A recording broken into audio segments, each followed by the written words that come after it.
Ilagyan.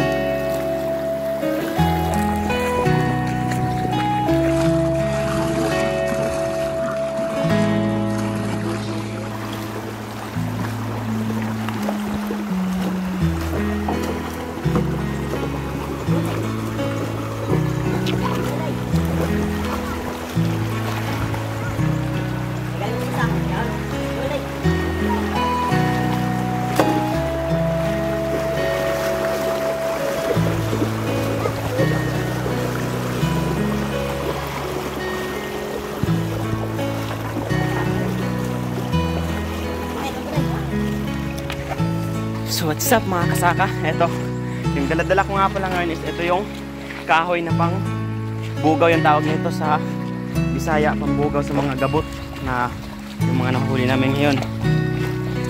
Na kasi yung mga gabot is takot sila sa kulay puti na mga kahit ano basta kulay ng puti. Kaya kumuha tayo ng kahoy kahit di man to ganun puti, pero kahit paano natatakot yung gabot na ito. At ayun yung kulambo, yun yung panghuli ng gabot na hinaharang. Kumbaga baling siya, binabaling, naharangan sa mga kipot na area ng tubig. Tapos ito, ginagawa namin. So ayan, ganyan yung mag-set up ng kulambo para pangharang. Kasi dito yung dadaan yung mga gabot kapag na binubulabog namin doon sa ibabaw. Nabingbing mo na yung hawak si Efren yung video yun. Bing hawi bing, kasi Efren mag-bing. Napula bing. Pagkapit na bing ha, kasi hapon. Hindi ka sa gilgil. Sugit ito. Sugo ba ha?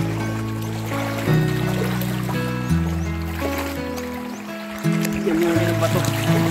Ipit para di sila dumaan sa ilalim yung mga isda. Napakasarap yung kilawin. Tulak or ilaw adobo. Siw. Kaya Bren, kapag-video muna tayo.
Ito?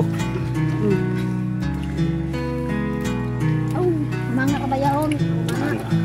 Busok. Busok.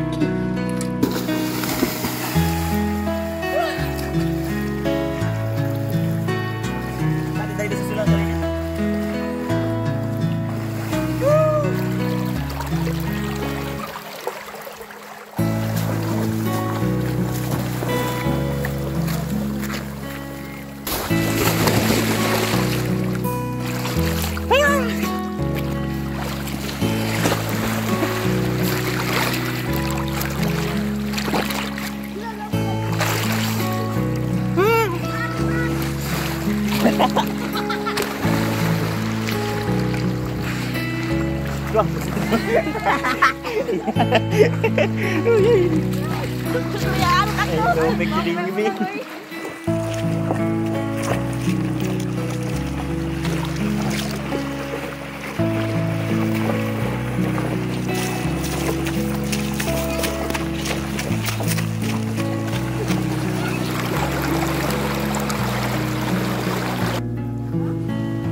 Panahon ng pagkakataon, maibabalik ba ang kahapon?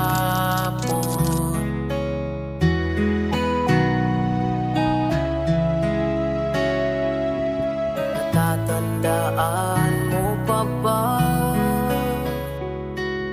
nang tayong dalawa'y unang nakita? Panahon ng kamusmusan, sa piling ng mga bulaklak at halaman, doon tayo nagsimula mangarap at tumula.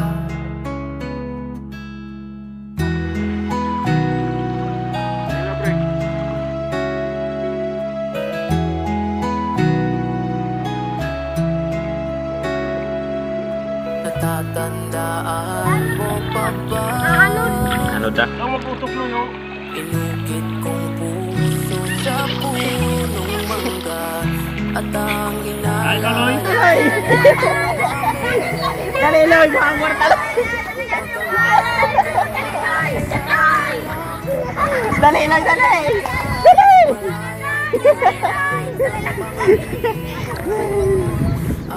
Kuha ka na yung premyo, Loy. Kuha ka na yung Loy. Kabibig atin mo, Loy. Dali, Aloy!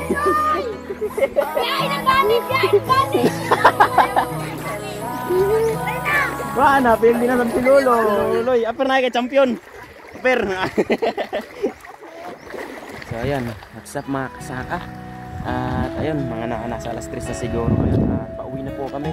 Ngayon pa lang nabuhay yung cellphone natin. Gawa ng grabe na lubatan tayo kanina. Imbes na importanteng pangyayari na sana nandun tayo sa paglilinis na ng isda, pagtitimpla ng isda or paghihiwa ng isda, tapos kumain. Grabe, sobrang ganda na sana nun kung malinaw yung camera. Grabe, sobrang sayang hindi natin nahabol kasi naglobat yung cellphone ko. Kasi mahirap talaga kapag 4K yung video natin sa cellphone, mabilis nang malubat. Tapos talagang umuwi po ako kanina para magkuha lang ng charger, tapos hindi pala gumana dito sa battery. Kaya ayun, ito yung ginamit ko yung power bank, tapos kinonek lang, tapos 2% ngayon. Grabe, sobrang pahirapan, pero yun, kahit paano nag-enjoy naman kami dito at nairaos naman kung ano yung mga dapat namin i-enjoy dito sa probinsya, sa bukid. Syempre mas nag-enjoy kami ngayon dito kahit walang cellphone na gamit halos. Mas ganun nga, pag walang cellphone talaga mas mai-enjoy at mas ma-appreciate mo yung ganda ng kalikasan kung ano man yung binigay sa atin ng nasa itaas.